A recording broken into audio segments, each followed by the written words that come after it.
வணக்கம் தமிழர்களே, தமிழ் சபக இந்த வீடியோவுக்கு உங்களை வரவேற்கிறேன். எதிர்நீச்சல் தொடர்கிறது சீரியல் திரும்பவும் விறுவிறுப்பாகவும் பரபரப்பாகவும் போகிறதுக்கு முக்கியமான காரணம் யாருன்னு எதிர்நீச்சல் சீரியல் ரசிகர்கள் எல்லார்ட்டையுமே கேட்டாலும் அவங்க சொல்கிற முதல் வார்த்தை அறிவுக்கரசி அவங்க தான்.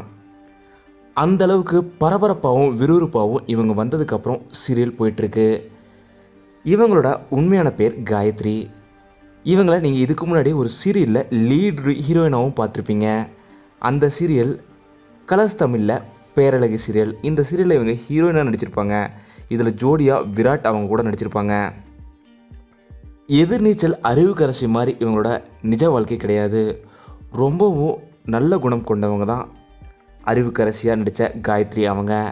இவங்க கவர்மெண்ட் ஸ்கூல் சமீபத்தில் போய் கூட பல குழந்தைகளுக்கு உதவி செஞ்சுருக்காங்க.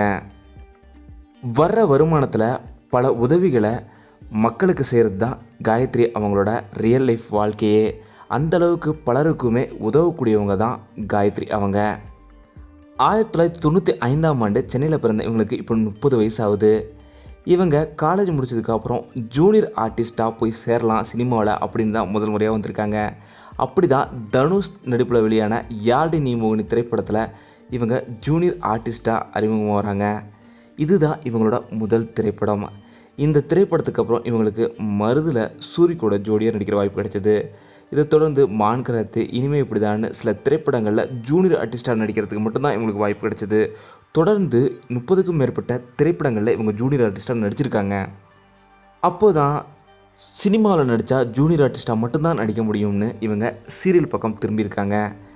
அப்படி தான் இவங்களுக்கு முதல் முறையாக பேரழகி சீரியல் வாய்ப்பு கிடைச்சது. அதை தொடர்ந்து சில சீரியல்களில் இவங்க நடிச்சிட்டு வந்தாலும் இப்போது முதன் முறையாக வில்லி கதாபாத்திரத்தில் எதிர்நீச்சல் சீரியலில் கலக்கிட்டு வராங்க. அறிவுக்கரசி கதாபாத்திரம் வில்லி கதாபாத்திரமாக இருந்தாலும் இவங்களோட நடிப்பு எப்படி இருந்ததுன்னு மறக்காமல் கீழே கமெண்ட்டில் சொல்லுங்கள். இந்த வீடியோ உங்களுக்கு பிடிச்சிருந்தா லைக் பண்ணுங்கள், கமெண்ட் பண்ணுங்கள், ஷேர் பண்ணுங்கள்.